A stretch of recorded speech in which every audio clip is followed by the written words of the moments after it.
राजस्थान के बाद अब हरियाणा में भी नकली फर्टिलाइजर की बिक्री होने की शिकायतें आ रही हैं। इस मामले को लेकर अब सिरसा से किसान संगठन नकली फर्टिलाइजर का धंधा करने वाले लोगों के खिलाफ कार्रवाई की मांग कर रहे हैं।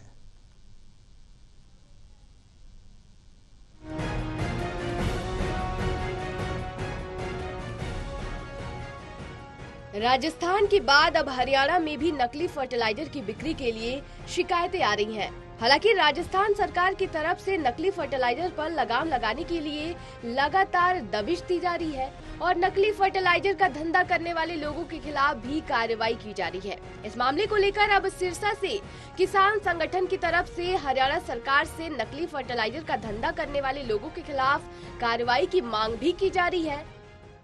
हमारा विश्वास प्राइवेट से ज़्यादा सहकारी आधारों पर किसान करता है।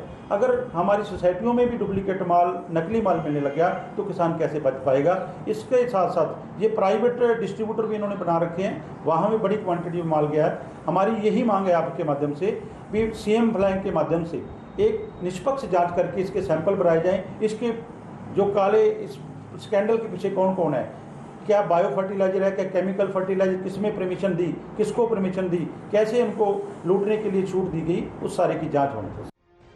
बता दें, भारतीय किसान एकता के प्रदेशाध्यक्ष लखविंदर सिंह औलख ने बताया कि हरियाणा की प्राथमिक कृषि सहकारी समितियों पर नकली फर्टिलाइजर सप्लाई किया जा रहा है। हरको बैंक के एमडीए, जनरल मैनेजर, प्राथमिक कृषि सहकारी समितियों के प्रबंधक और कृषि विभाग के अधिकारी भी निम्न क्वालिटी और नकली फर्टिलाइजर व बायो फर्टिलाइजर सप्लाई में शामिल हैं। हरियाणा में बड़ी संख्या में किसान प्राथमिक कृषि सहकारी समितियों के साथ जुड़े हुए हैं, वह इस पर विश्वास भी करते हैं। इसी का फायदा उठाकर यह शातिर और बेईमान लोग सहकारी समितियों को अपना निशाना बनाते हैं। इस कंपनी ने हरको बैंक का जो एमडी है, चंडीगढ़ बैठते हैं, उनके साथ जो लेटर पत्र व्यवहार करके उनसे सेटिंग करके सभी सोसाइटियों में ये माल सप्लाई किया गया है। फतेहाबाद के बड़ोपल पैक्स के साथ लगता है जो सब सेंटर है उसका चिंदड़ गांव वहाँ है, नागपुर में है, कई जगह है, रेवाड़ी में है। हरियाणा के बहुत सारे सैकड़ों पैक्स के ऊपर इसका माल पड़ा है। तो इसका हमारा कहने का मतलब है, अगर ये बायो फर्टिलाइजर है, क्योंकि इसका बिल जो काटा हुआ है 5% जीएसटी लगाकर काटा हुआ है, अगर ये बायो फर्टिलाइजर है तो इसके ऊपर कहीं भी बायो फर्टिलाइजर का नाम मेंशन नहीं किया है। अगर केमिकल है तो केमिकल जो पोस्ट मशीन के तहत अंगूठा लगकर ही इसको लेते हैं और उसके गवर्नमेंट सब्सिडी देती है, ये उसमें भी नहीं है। तो दूसरा नंबर, अगर तीसरी बात कर लें, इसमें कुछ भी नहीं है, टेक्निकल भी नहीं है, 0% है।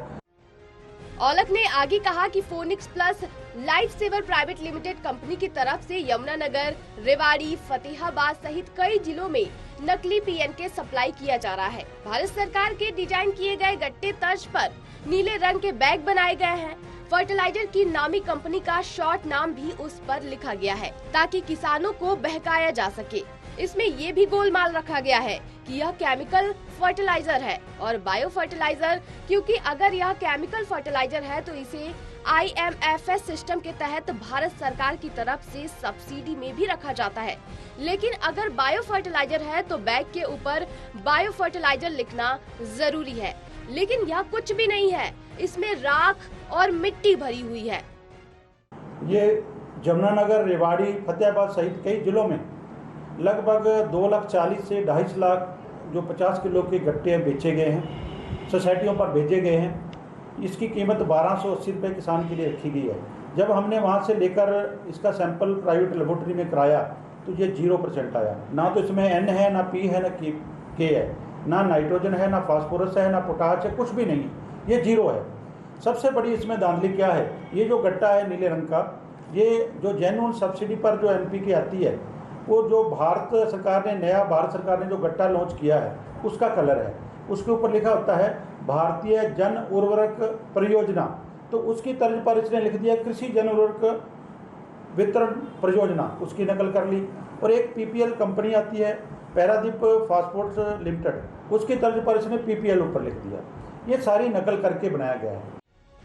बहरहाल भारतीय किसान एकता संगठन ने हरियाणा सरकार से मांग की है कि सीएम फ्लाइंग की तरफ से प्राथमिक कृषि सहकारी समितियों से एनपी के नमूने लेकर जांच की कार्रवाई की जाए और इस प्रकरण में शामिल सभी अधिकारियों, कर्मचारियों और कंपनी के खिलाफ विभागीय कार्रवाई भी की जाए। हम उम्मीद करते हैं कि कृषि मंत्री करोड़ी लाल मीणा की तरह हरियाणा में भी अभियान चलाकर नकली माल बनाने वाली फैक्ट्रियों को बंद करवाया जाए ताकि किसानों को लूटने से बचाया जा सके।